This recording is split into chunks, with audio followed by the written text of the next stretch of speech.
الحمد لله وحده والصلاة والسلام على من لا نبی بعده. اما بعد، برادر سوال نمودند که کسی که با زبانش خودش را مسلمانم میگوید، اشهد ان لا اله الا الله و اشهد ان محمد رسول الله میگوید، اما در عمرش یک بار سجده به الله نکرده، نه روزه نه حج، هیچ عملی اسلامی را انجام نمیدهد، آیا این مسلمان است؟ زیرا عده که خود را سلفی میگویند اینها را مسلمان میدانند. این البته سوال برادر بود. اولا از آخری سوال بگیریم. عده که این چنین انسان ها را مسلمان میدانند اینها مدخلی ها هستند. مدخلی های بگوییم مرجعه های زمانه. این گمراه ها میگویند که هر کسی که من مسلمانم بگوید، شهادتین را بگوید، تمام است. این عمل نکند هم، جنس عمل را ترک نکند هم، این مسلمان است میگند. نماز نخواند، روزه ندارد، یگان کار را نکند هم، این مسلمان است میگند و بالاخره جنت میرود میگند. این عقیده مرجعه ها و عقیده مدخلی های باطل است. از همین جهت اینها را مرجعه گفته میشد.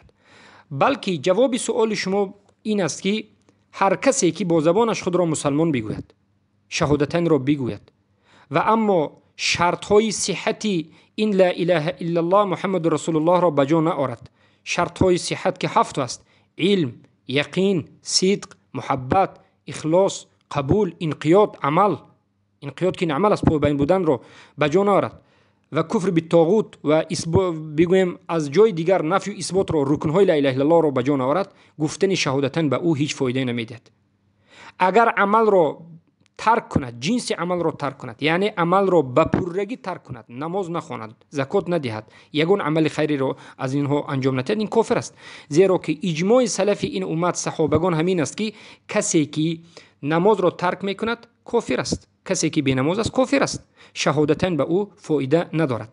این به اجماع سلف این امت است که هر کسی که شهادتین را میگوید، کلمه توحید را اقرار میکند، اما عمل نمیکند، شرط رکنش، شرط کلمه توحید، شرط صحت کلمه توحید به جا آمده، این مسلمان نیست، این کافر است و این مرتد شده است. مرتد به این معنا که شهادتین را گفت و مسلمان شد، شرط شهادتین را که شرط صحت است، عمل است، به جا آورد و گشت و از اسلام برآمد.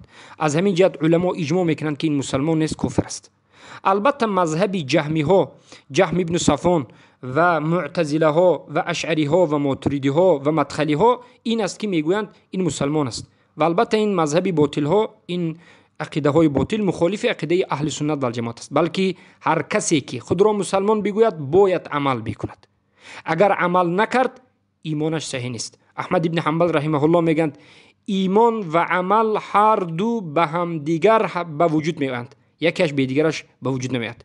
و در این مسئله اجماع بینواد زیاد نقل شده و بدون عمل ایمان صحیح نیست. بارک الله فیکم.